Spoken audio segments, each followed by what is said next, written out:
Bintan, pulau besar di Kepulauan Riau yang menawarkan sejuta pesona.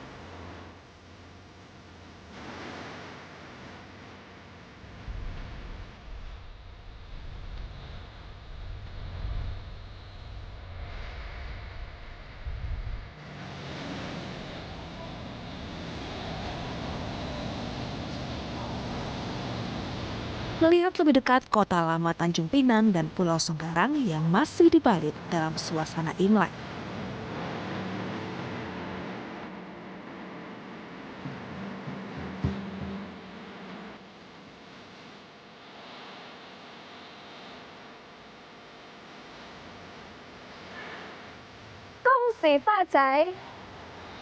Inilah perjalanan saya, Clara Alverina, di Pulau Bintan dalam Journey Way to Explore.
Selamat datang di kota Tanjung Pinang, salah satu daerah di Indonesia yang memiliki kawasan pecinan.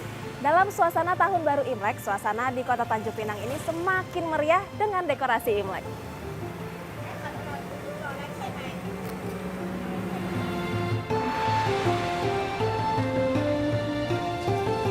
Saya memulai eksplorasi Pulau Bintan dari kota Tanjung Pinang, sebuah kota lama di Kepulauan Riau. Tempat terpusatnya orang keturunan Tionghoa dari suku Teochew dan Hokkien pada abad ke-19 hingga 20.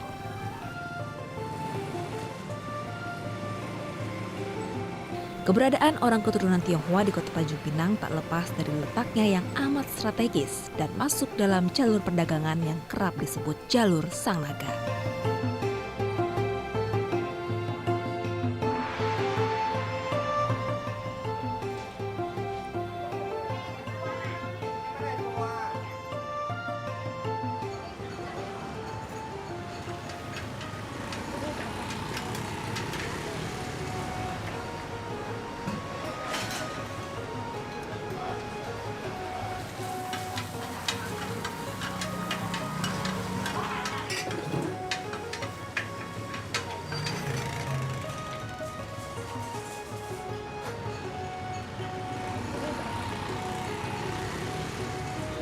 Ini merupakan kawasan Potong Lembu yang menjadi pusat kuliner di kawasan pecinan kota Tanjung Pinang. Di sini ada beragam kuliner yang disajikan.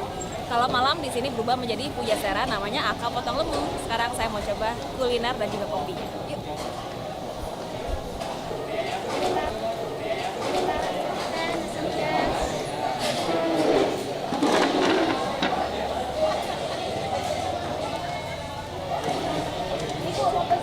Mau pesan apa? Ada apa aja Ibu di sini? Ada ayam, mie pangsit, sop ikan, sama batuk teh. Saya pesan kopi susu 1 sama ikan asam pedas 1. Kopi susu 1.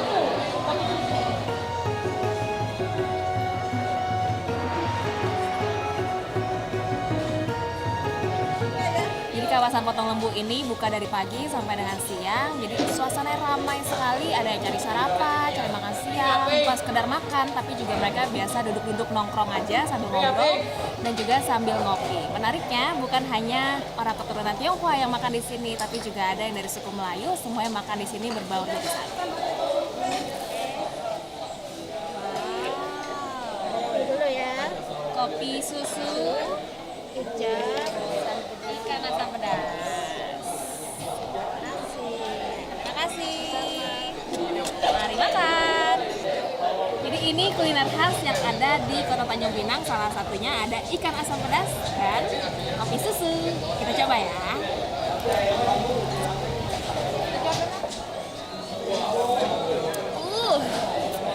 Enak banget.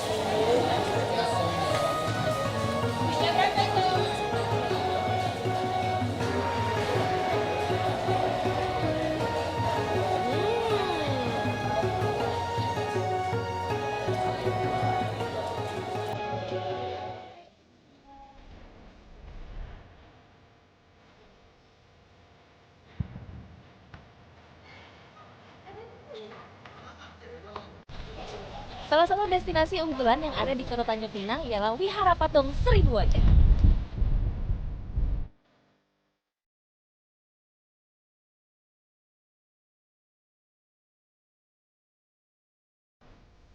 Memasuki wihara yang satu ini, wisatawan akan merasakan suasana seperti di Tiongkok kuno.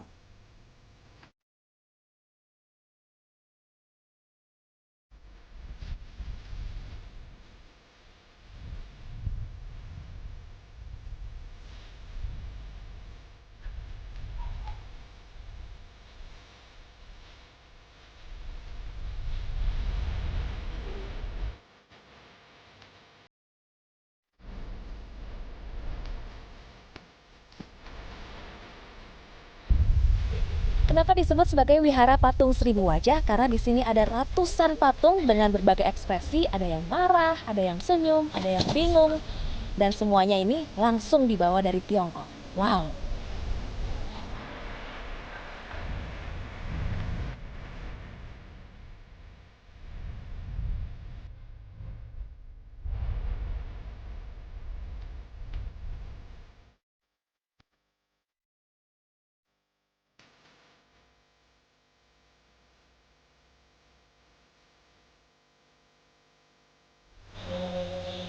Selain tempat berwisata, di sini juga ada kelentengnya yang digunakan oleh umat Buddha dan juga orang Tionghoa untuk sembahyang. Sebenarnya awalnya memang untuk sembahyang, tapi karena tempat ini sangat menarik, jadi digantikan sebagai tempat wisata religi. Sebagai wihara, tempat ini menjadi tempat sembahyang bagi umat Buddha dan orang keturunan Tionghoa, khususnya saat momentum Imlek.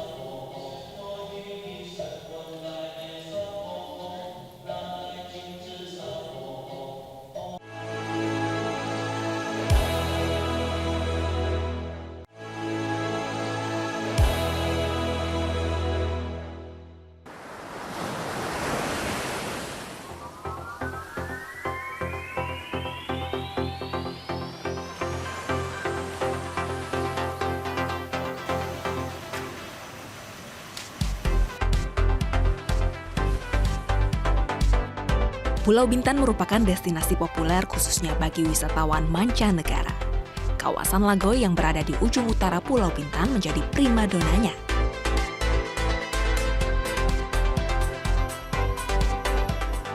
Ada banyak penginapan di Lagoy yang menawarkan fasilitas kenyamanan bintang 5 bagi wisatawan.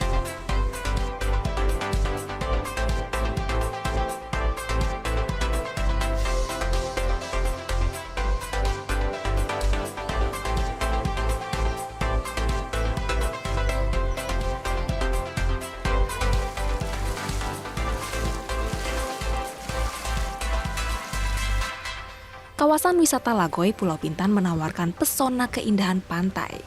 Letaknya yang tak jauh dari Singapura membuat kawasan Lagoy menjadi destinasi favorit wisatawan asal Singapura untuk berlibur. Waktu tempuh antara Singapura dan Lagoy Bintan hanya 1 jam menggunakan kapal feri. Selain wisatawan asal Singapura, Lagoy juga didominasi wisatawan asal Tiongkok dan negara-negara Eropa.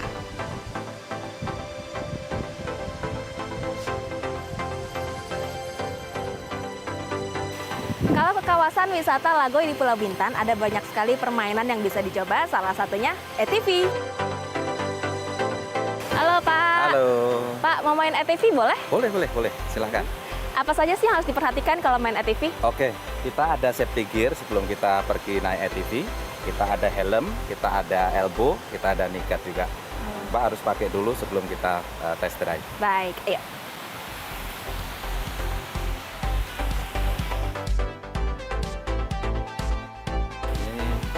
lutut. Nah, sekarang sudah siap main ATV. Boleh main, yang penting keselamatan tetap nomor 1. Betul. Ini kuncinya on kan, terus startnya di sini. Yang merah ini tombol merah, nanti ditekan bersamaan ditekan remnya. Ditekan, baru dipencet. Terus ini gasnya untuk kontrol kecepatan. Oke.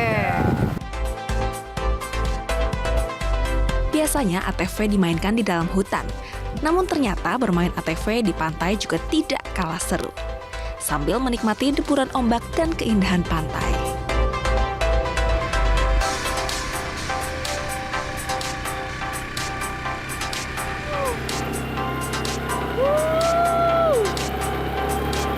Seru banget!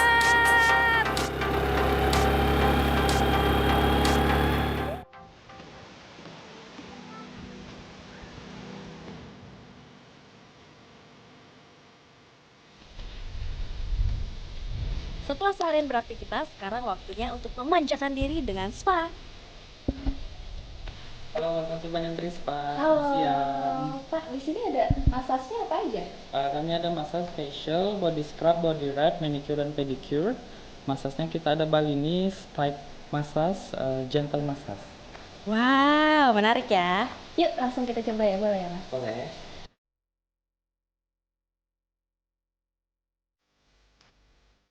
Iya,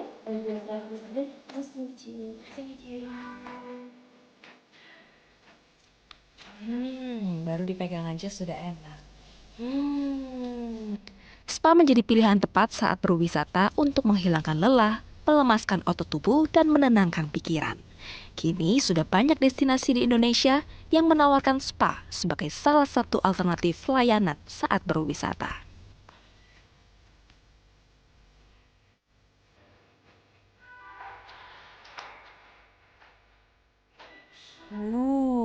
Ini baru namanya liburan untuk menenangkan jiwa dan pikiran.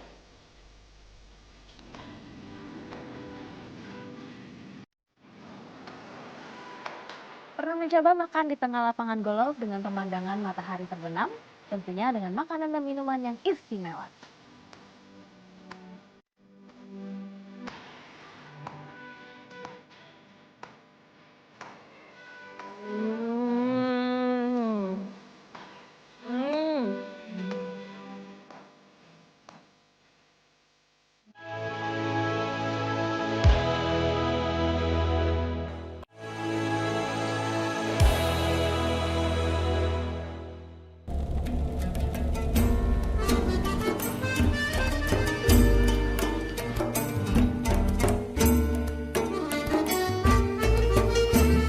Mayoritas penduduk yang ada di Pulau Bintan merupakan suku Melayu. Saya ajak Anda ke Pulau Penyengat yang menjadi pusat kebudayaan dan kajian Islam Melayu di seluruh dunia.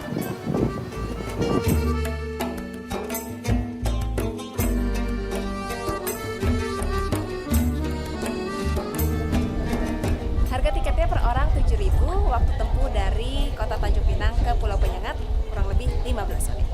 Yuk.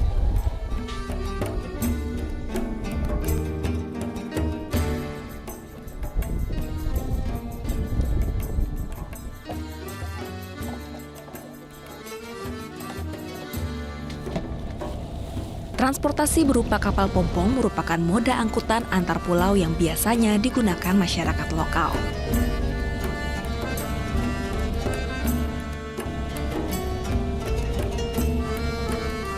Berjarak 2 km dari pusat kota Tanjung Pinang, Pulau Penyengat dijuluki sebagai tempat kelahiran bahasa Indonesia dan menyimpan sejarah kerajaan-kerajaan Riau terdahulu.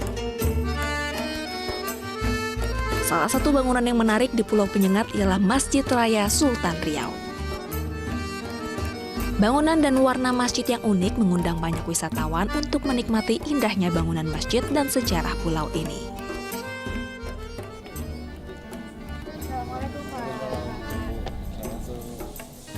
Yang unik dari bangunan masjid ini adalah bahan yang digunakan sebagai campurannya bukanlah semen, akan tetapi campuran putih telur, kapur, dan tanah liat yang berfungsi sebagai pelekat pengganti semen. Pak Saiful, jadi di sini awal mula lahirnya bahasa Indonesia dari Pulau Penyengat? Iya benar, awal mulanya itu dari bahasa Melayu, Melayu Pulau Penyengat. Yang mana pada zaman dulu lahirlah seorang Raja Ali Haji. Beliau pengarang Guru 612 dan juga beberapa buku yang terkenal termasuk ada kamus bahasa Melayu. Bahasa itu dibawa oleh yang menyebarkan itu pedagang-pedagang yang dari arah misalnya dari Nusantara. Lantaran di sini pusat jalur perdagangan, akibat dari situ juga berkembanglah ke seluruh tanah air kita. Kalau suasana Imlek seperti ini, Pak, di pulau-pulau seperti Tanjung Pinang, Senggarang, itu kan suasananya sangat meriah. Kalau di Pulau Penyengat, suasananya seperti apa? Masyarakat ini apabila punya teman orang Chinese, kita silaturahmi aja lah, kan menjaga hubungan antar agama itu tadi. Cuma kalau situasi Pulau Penyengat biasa-biasa aja, seperti hari-hari biasa. Tak jauh dari kota Tanjung Pinang ada sebuah pulau yang ramai pada saat momentum Imlek, yakni Pulau Senggarang. Senggarang merupakan kawasan pecinan kota tua yang lokasinya berada di seberang kota Tanjung Pinang. Pemukiman yang ada di sini identik dengan pelantar, yakni rumah-rumah yang berada di atas air. 90% yang ada di sini penduduknya merupakan warga keturunan Tionghoa. Di hari kedua Imlek, suasana di sini ramai sekali. Semua warga keturunan Tionghoa silaturahmi dan mengunjungi kelenteng yang ada di sini. Dalam bahasa Hokkien, Senggarang dikenal dengan nama Tuapo, yang artinya kota lama tua. Kota tua ini pernah menjadi kota dagang yang ramai pada 1700-an hingga 1800-an. Saat Imlek, suasana di Pulau Senggarang sangat ramai. Masyarakat keturunan Tionghoa ramai mengunjungi salah satu kelenteng yang ada di pulau ini. Pada hari kedua Imlek, biasanya masyarakat Tionghoa datang ke sini bukan hanya untuk beribadah, tapi sebagai tradisi dari masyarakat Tionghoa untuk datang mendoakan leluhur dan juga memohon berkat untuk setahun ke depan, yang tahun ini merupakan tahun Syoban.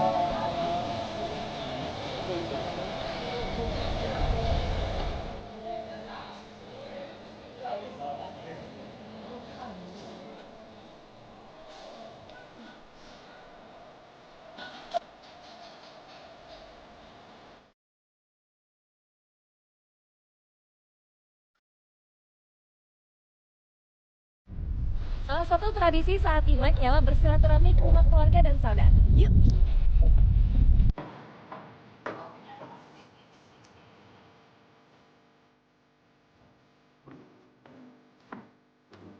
Halo susu,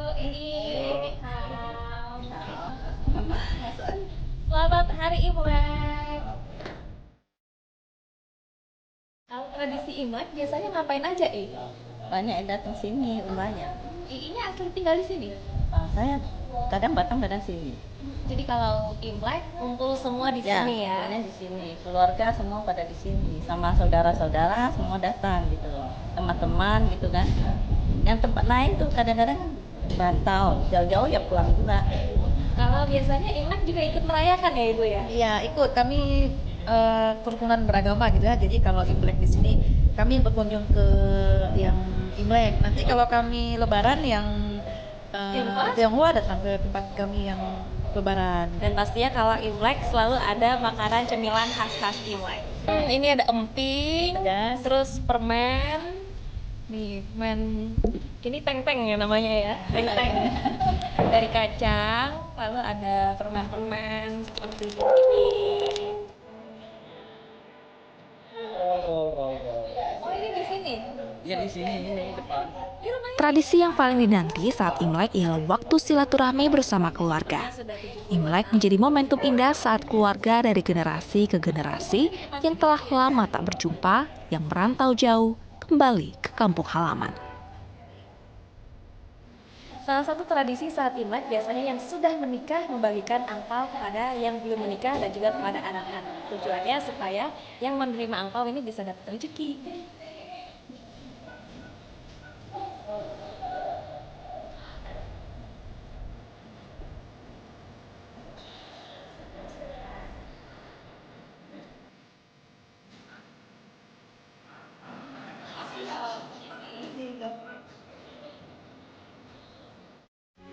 Metro TV.